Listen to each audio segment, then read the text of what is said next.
cannot afford to put yourself in a position to sin. What am I talking about? You cannot push your hand in a hungry lion's mouth and don't expect him to bite. Mercy.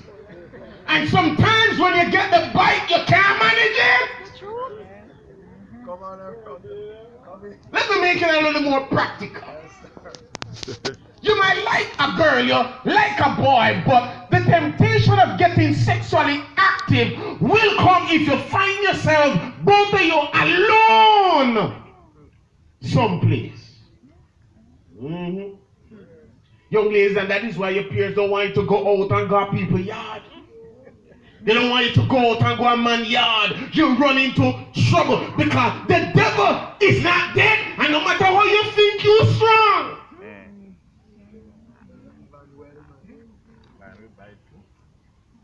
When those urges take a hold of you, mercy. And a man, the makeup of a man is so different that when those urges come, mercy is only God have to come down off of the cross to help you control it. I wonder if somebody understand what I'm talking about. So don't put your hand in a hungry lion's mouth and believe that all will go well. You have to be careful. Don't set up yourself to sin. Amen. Hold on. Sit down good now. Yeah, we sit down good, Pastor. There are some young men who we have friends, yes, and we are part of some company, and you know so the company not good for you. Come on. You know that if you know so them love smoke the weed. You know that they have gun. You know that them thief. You know that they love rape. You know. Come on, but then that's what you like. So you hang out with them. Mercy. You know, one of the things that I've learned while growing up is that when police come to scrape up, they not have some.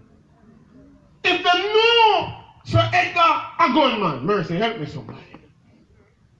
And Phoenix and Big Man stand up with Edgar. Everybody I get scraped up.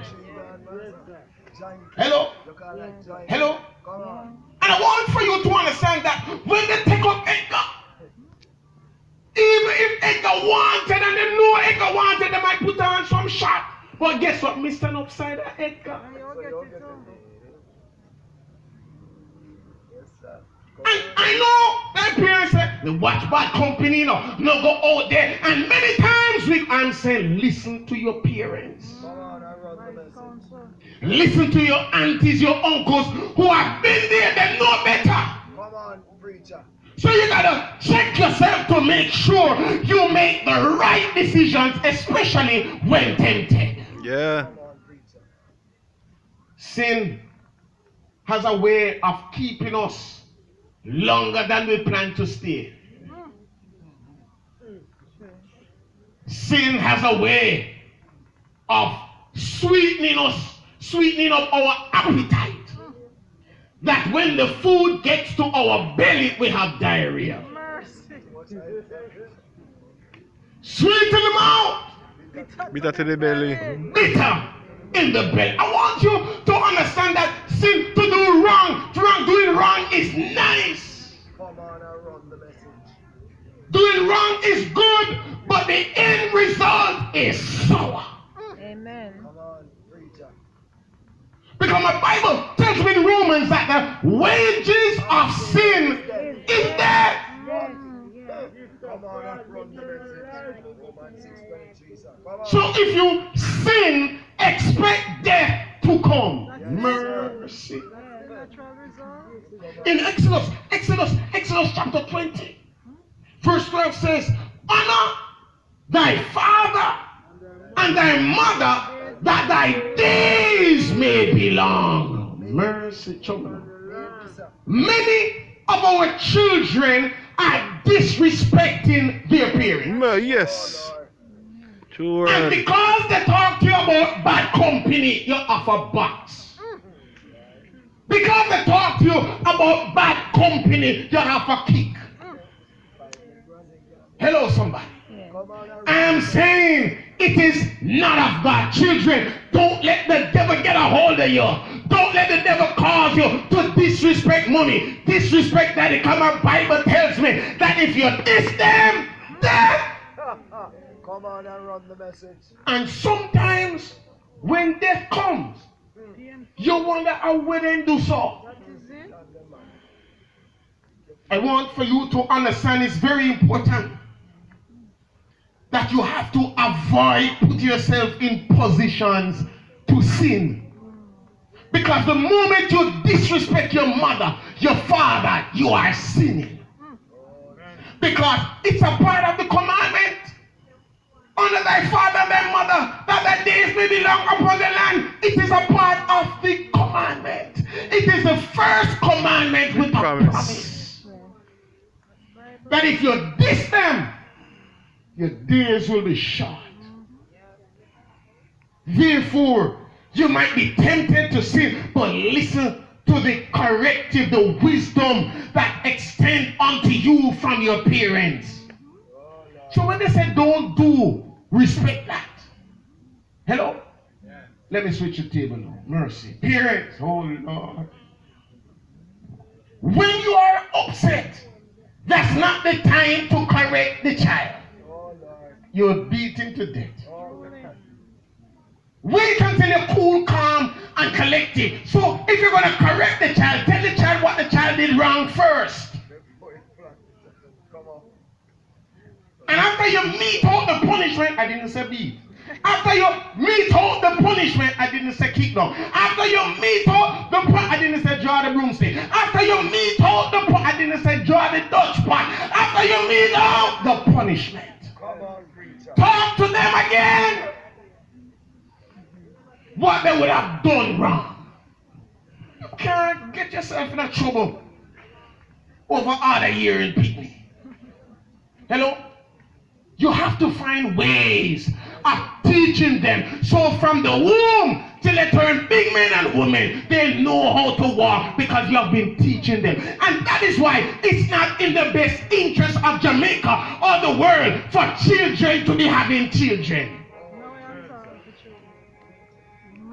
Because if the child has not grown and known the decent principles that governs the world or the facts of life, when she gets pregnant, not knowing how to not having not learned the principle, you can't pass it on to your children. So many children today grew up not having any manners. They don't know how to say excuse me. Why? They were never taught it. So they didn't tell their children. Yes, sir. Don't know how to say I am sorry. Don't know. Too many of our children don't know how to say please or excuse me. That's true. Something is wrong with that. Yes, sir. Parents, what you live is what the children learn. If you practice it at home, that's the best way of teaching them. So it's very important, parents, that you train the children right. And some of us allow children to do things from their small and such. Yes. And we grow it out. Grow to what? Come on, preacher. Benny tree There are in some the children, hole. I know that they used to steal out the sugar. Sure, then we grow it out. Come They on. thief out your money out of your purse, sure, then we grow it out. Come on and run. They tell lie and you find out, sure, and we grow it out. You're tender then. Nip it in the bud. Come on, preacher, run the message. Don't wait. Come on. Because the moment you allow it, they will think that it is okay. And if they think it is okay, to them it's gospel. And if you don't correct them, they then they become a nuisance, a menace to society, and you wonder where you do wrong. Where did I go wrong? You gotta check it out. Parents, when was the last time some of us went to church? Mercy, help me somebody. Because if on a New Year's church lesson, if on a Christmas, if on a Easter, somebody have been dead. Some of us reach a church. And when you come to church, you turn up out and do it. Oh, Lord. Seems like a pastor. And I wonder what's happening to your children when you are not setting good examples. Take your children to church. Help them to learn about what is good. Tell them about Jesus. When was the last time you prayed with your children? Hold on. Sorry. I'm sorry. Have you ever prayed with the children? You need to send them because you didn't get the chance to go to church. You have to be going out to work and to make ends meet for them. Send them to church. Let them know, grow, and know that God is love. Amen. That Jesus' love is a bubbling over. Amen. Let them know that they feel it in their hands. They feel it in their feet. They feel it all over them. Let them know. Come on, Pastor. Run the message. Lock them up. Talk about they're not going to church. Send them to church. Come on, preacher. Send them to church to know right from wrong. Yes, sir. Therefore, sin can become an addiction. Oh, Lord. Some people are addicted to lying. Oh, Lord. And some people tell a lie to cover up another lie. And there are some persons who are so crafty. They have mastered the art of lying. If degrees were given out for lying, many of us would have been doctors. Professional liar. Come on, A doctor of lying. Lying is a sin. And there are those who love to take what's not theirs. Hey.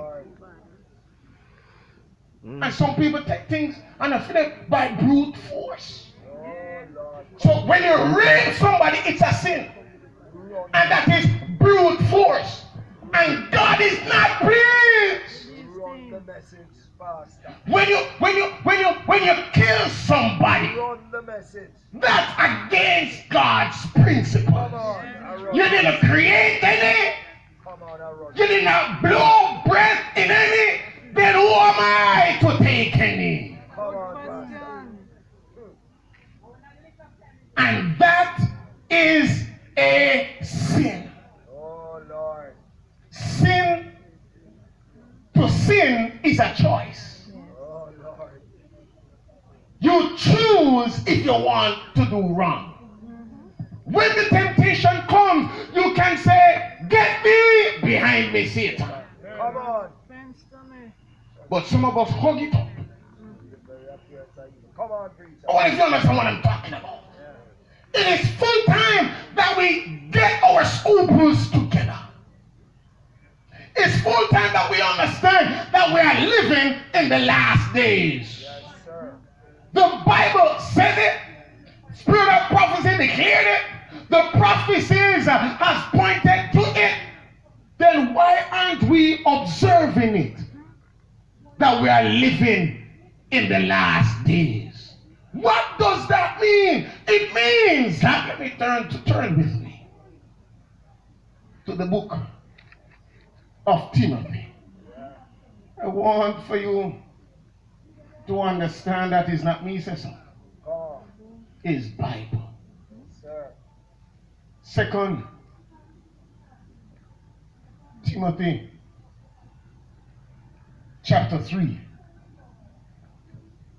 The word of God says, know this also, that in the last days, perilous times shall come. I believe it has already come.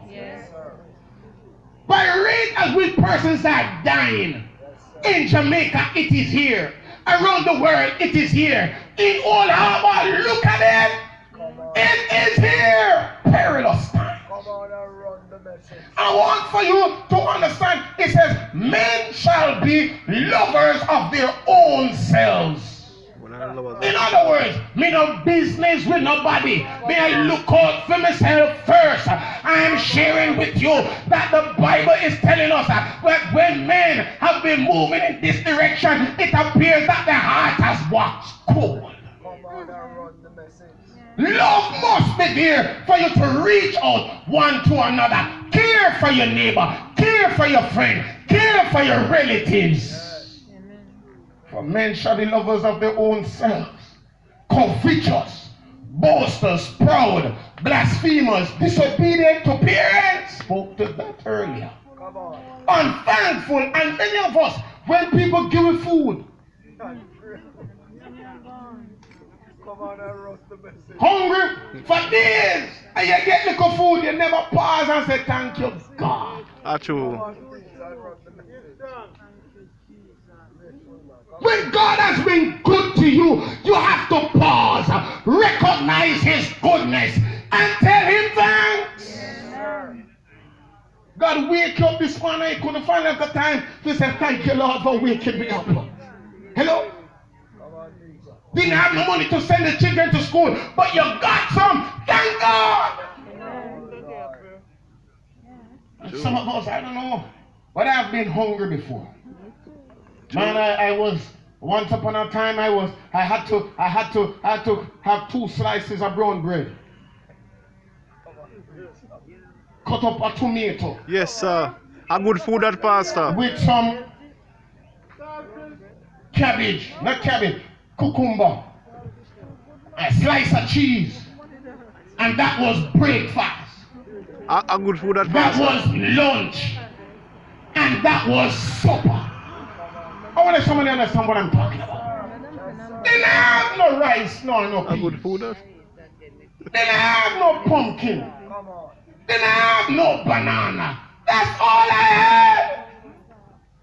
And today, no, they don't get box food. If no chicken, no in there. Hello, me want the leg. I want somebody understand what I'm talking about. I know where I'm coming from.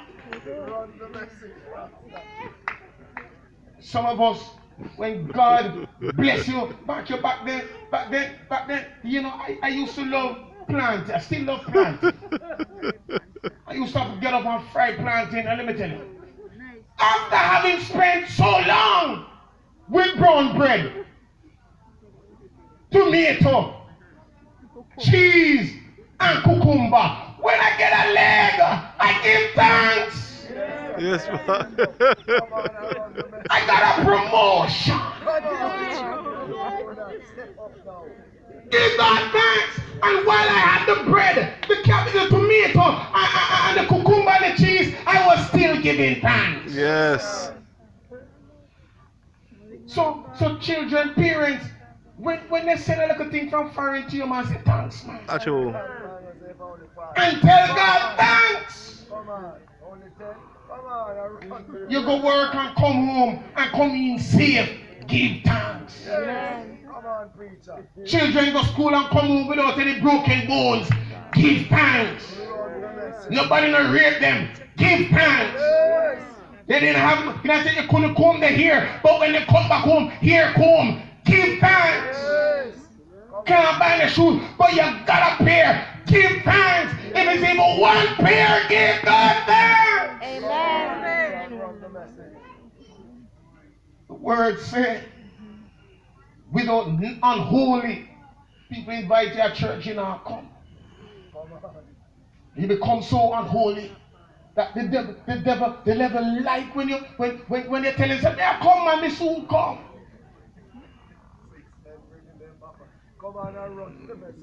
Invite you to church, man. Pastor, when the crusade are done.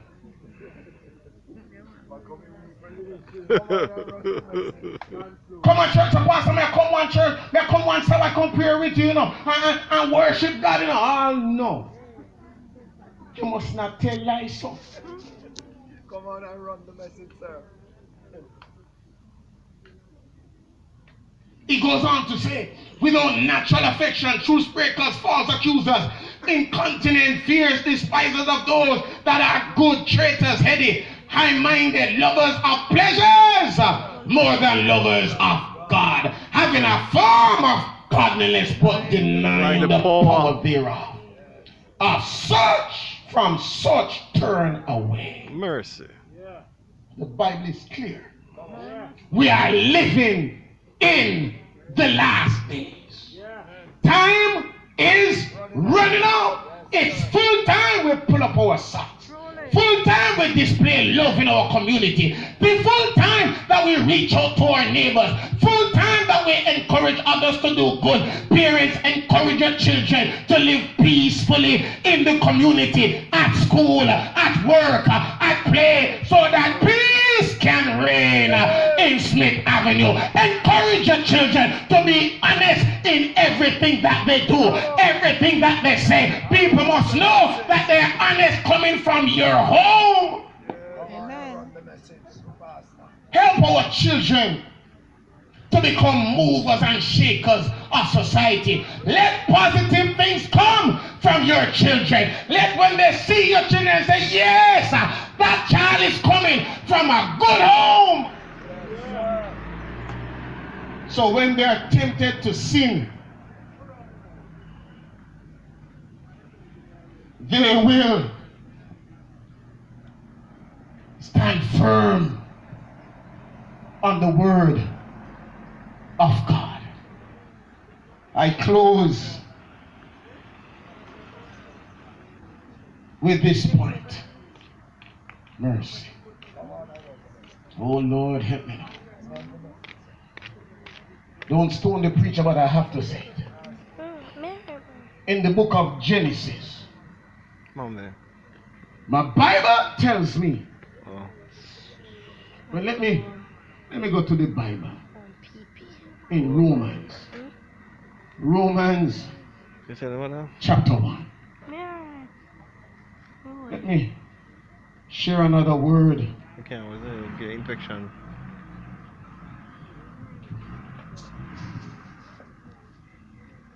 Romans chapter 1.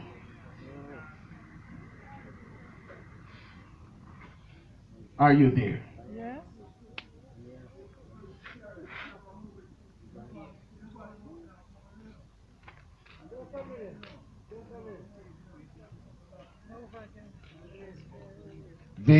The word of God is saying, Romans chapter 1, let me read from verse 26. For this cause God gave them unto vile affection. For even their women did change the natural use into that which is against nature. And likewise also the men, leaving the natural use of the woman, burn in their lust one towards another, men with men, working that which is unseemly, and receiving in themselves that recompense of their error, which was mean. In other words, my Bible indicates for two women to say they're in love is against natural causes. It's not natural. My son would say it's not normal. For two men, it is not of God. We ought to be intentional in following the Bible principles. Sin will come, but you don't have to yield to the temptation. When these things come up against you, you have to hold strong on the word of God. Develop a relationship with God and understand that man to woman is what God bless. Yes. True word, Pastor. And woman to man, that is it. Yes. But hold on now. I'm anchoring it now. Hold on now. Though you are a man, and at every skirt tail you must run down. Though you are a man and every pant's foot, you must, as a woman, not every pant's foot you must run after. My God declares, my God declares, one man for one woman.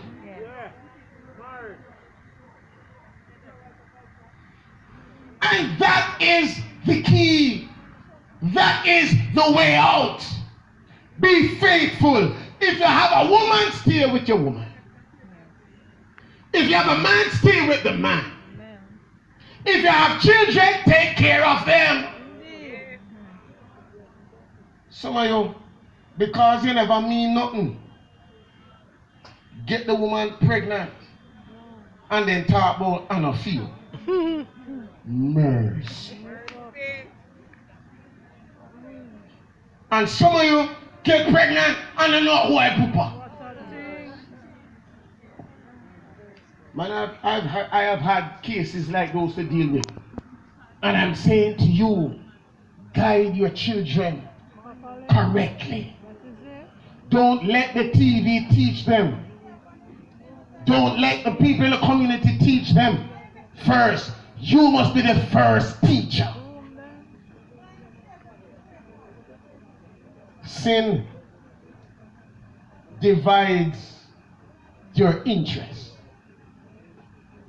Sin multiplies your sorrows.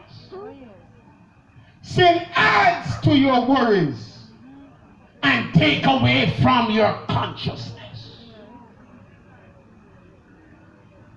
You cannot afford to love up sin.